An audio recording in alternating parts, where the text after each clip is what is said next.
अध्याय 51 उपसंहार। अध्याय 51 पूर्ण हो चुका है और अब अंतिम अध्याय लिखा जा रहा है। इसमें हेमाड पंत ने अंतिम समालोचना की है और उसी प्रकार सूची लिखने का वचन दिया है जिस प्रकार कि अन्य मराठी धार्मिक काव्य ग्रंथों में विषय की सूची अंत में लिखी जाती है। अभाग्यवश हेमाड पंत के कागज पत्रों की छानबीन करने पर भी वह सूची प्राप्त न हो सकी। तब बाबा के एक योग्य तथा धार्मिक भक्त थाने के अवकाश प्राप्त मामलदार श्री विवही देव ने उसे रचकर प्रस्तुत किया। पुस्तक के प्रारंभ में ही विषय सूची देने तथा प्रत्येक अध्याय में विषय का संकेत शीर्षक स्वरूप लिखना ही आधुनिक प्रथा है, इसीलिए यहाँ अनुक्रमणिका नहीं दी जा रही है। अतः इस अध्याय को उपसंहार समझना ही उपयुक्त होगा। अभाग्यवश हेमाड पंत उस वक्त तक जीवित न रहे कि वे अपने लिखे हुए इस अध्याय की प्रति में संशोधन करके उसे छपने योग्य बनाते।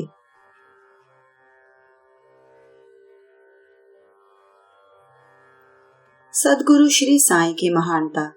हे साईं, मैं आपकी चरण वंदना कर आपसे शरण याचना करता हूँ, क्योंकि आप ही इस अखिल विश्व के एकमात्र आधार हैं। यदि ऐसी ही धारणा लेकर हम उनका भजन पूजन करें तो यह निश्चित है कि हमारी समस्त इच्छाएं शीघ्र पूर्ण होंगी और हमें अपने परम लक्ष्य की प्राप्ति हो जाएगी। आज निंदित विचारों के तट पर माया मोह के झंझावात से धैर्य रूपी समुद्र में तूफान उठ खड़ा हुआ है, जिसमें क्रोध और घृणा रूपी घड़ियाल तैरते हैं और अहम भाव एवं संदेह रूपी नाना संकल्प विकल्पों के भंवरों में निंदा, घृणा और ईर्ष्या रूपी अनगिनत मछलियां विहार कर रही हैं। यद्यपि यह समुद्र इतना भयानक है तो भी हमारे सद्गुरु साईं महाराज उसमें अगस्त्य स्वरूप ही हैं। इसीलिए भक्तों को किंचित मात्र भी भयभीत होने की आवश्यकता नहीं है। हमारे सद्गुरु तो जहाज हैं और वे हमें कुशलता पूर्वक इस भयानक भवसागर से पार उतार देंगे।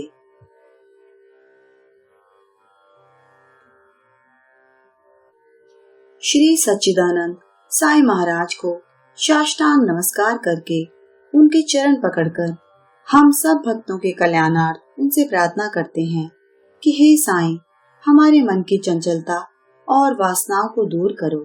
हे प्रभु, तुम्हारे श्री चरणों के अतिरिक्त हम में किसी अन्य वस्तु की लालसा ना रहे। तुम्हारा यह चरित्र घर घर पहुँचे और इसका नित्य पठन पाठन हो और जो भक्त इसका प्रेम पूर्वक अध्ययन करे उसके समस्त संकट दूर हो। फलश्रुति अध्ययन का पुरस्कार। अब इस पुस्तक के अध्ययन से प्राप्त होने वाले के संबंध में कुछ शब्द लिखूंगा। इस ग्रंथ के पठन पाठन से मनोवांछित फल की प्राप्ति होगी। पवित्र गोदावरी नदी में स्नान कर शिरडी के समाधि मंदिर में श्री साईं बाबा की समाधि के दर्शन कर लेने के पश्चात इस ग्रंथ का पठन पाठन या श्रवण प्रारंभ करोगे तो तुम्हारे त्रिविध संकट भी दूर हो जाएंगे। समय समय पर श्री साईं बाबा की कथा वार्ता करते रहने से तुम्हें आध्यात्मिक जगत के प्रति अभिरुचि हो जाएगी और यदि तुम इस प्रकार नियम और प्रेम पूर्वक अभ्यास करते रहे तो तुम्हारे समस्त पाप नष्ट हो जाएंगे। यदि सचमुच ही तुम आवागमन से मुक्ति चाहते हो तो तुम्हें साईं कथाओं का नित्य पठन पाठन, स्मरण और उनके चरणों में प्रगाढ़ प्रीति रखनी चाहिए। साईं कथा रूपी समुद्र मंथन कर उसमें से प्राप्त रत्नों को दूसरों को वितरण करो, जिससे तुम्हें नित्य नूतन आनंद का अनुभव होगा और श्रोतागण अधः पतन से बच जाएंगे। यदि भक्तगण अनन्य भाव से उनकी शरण आए तो उनका मैं नष्ट होकर बाबा से अभिन्नता प्राप्त हो जाएगी, जैसे कि नदी समुद्र में मिल जाती है। यदि तुम तीनों अवस्थाओं अर्थात जागृति, स्वप्न और निद्रा में से किसी एक में भी साईं चिंतन में लीन हो जाओ तो तुम्हारा सांसारिक चक्र से छुटकारा हो जाएगा।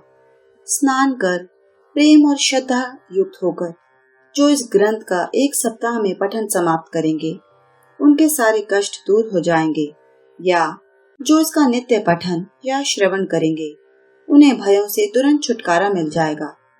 इसके अध्ययन से हर एक को अपनी श्रद्धा और भक्ति के अनुसार फल मिलेगा, परंतु इन दोनों के अभाव में किसी भी फल की प्राप्ति होना संभव नहीं है।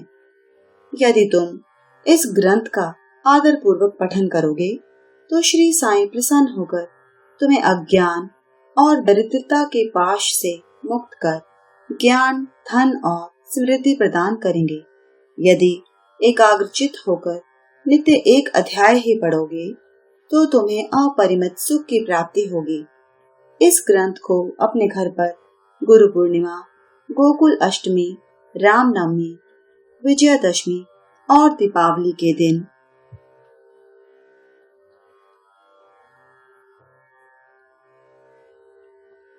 अवश्य पढ़ना चाहिए। यदि ध्यान पूर्वक तुम केवल इसी ग्रंथ का अध्ययन करते रहोगे तो तुम्हें सुख और संतोष प्राप्त होगा और सदैव श्री साईं चरणार बिंदों का स्मरण बना रहेगा और इस प्रकार तुम भव सागर के सहज ही पार हो जाओगे। इसके अध्ययन से रोगियों को स्वास्थ्य, निर्धनों को धन, दुखित और पीड़ितों को शांति मिलेगी तथा मन के समस्त विकार दूर हो मानसिक शांति प्राप्त होगी।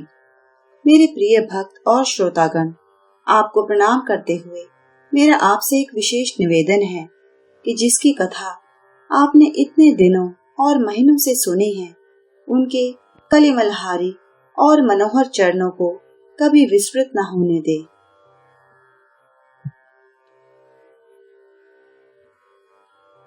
जिस उत्साह, श्रद्धा और लगन के साथ आप इन कथाओं का पठन या श्रवण करेंगे, श्री साईं बाबा वैसे ही सेवा करने की बुद्धि हमें प्रदान करेंगे। लेखक और पाठक इस कार्य में परस्पर सहयोग देकर सुखी हुए। प्रसाद याचना। अंत में हम इस पुस्तक को समाप्त करते हुए सर्वशक्तिमान परमात्मा से निम्नलिखित कृपा या प्रसाद याचना करते हैं।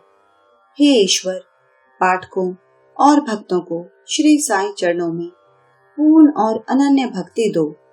श्री साईं का मनोहर स्वरूप ही उनकी आंखों में सदा बसा रहे और वे समस्त प्राणियों में देवादिदेव साईं भगवान का ही दर्शन करें। एवं अस्तु। श्री सद्गुरु साईं नाथ अर्पण मस्तु। शुभम भवतु। ओम श्री साईं यशोकाय शिरडी वासिने नमः।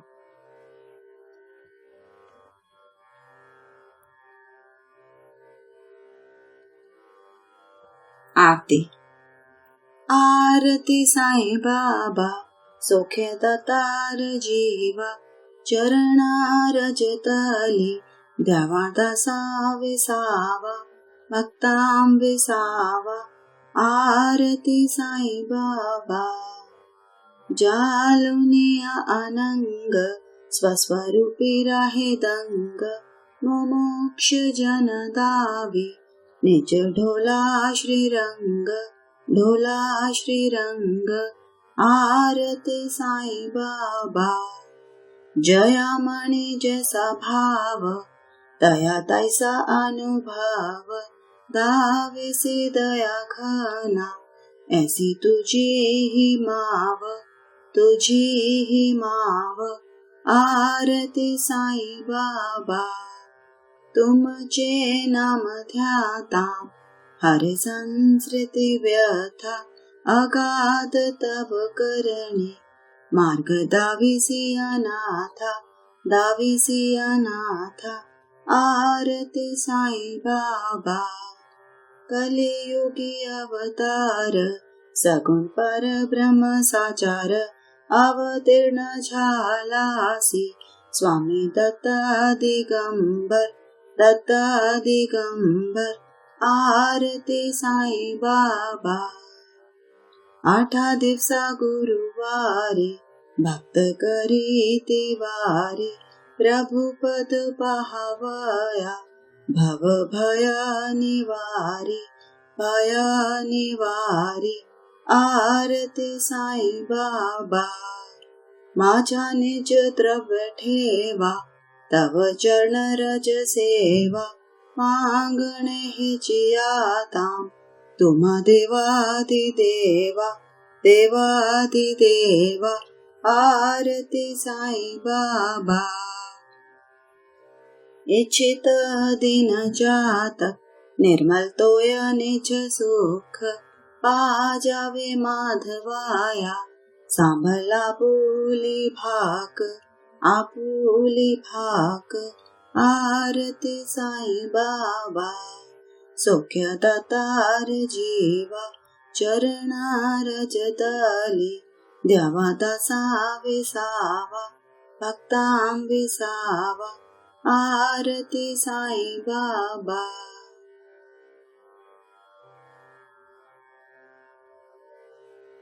भावार्थ।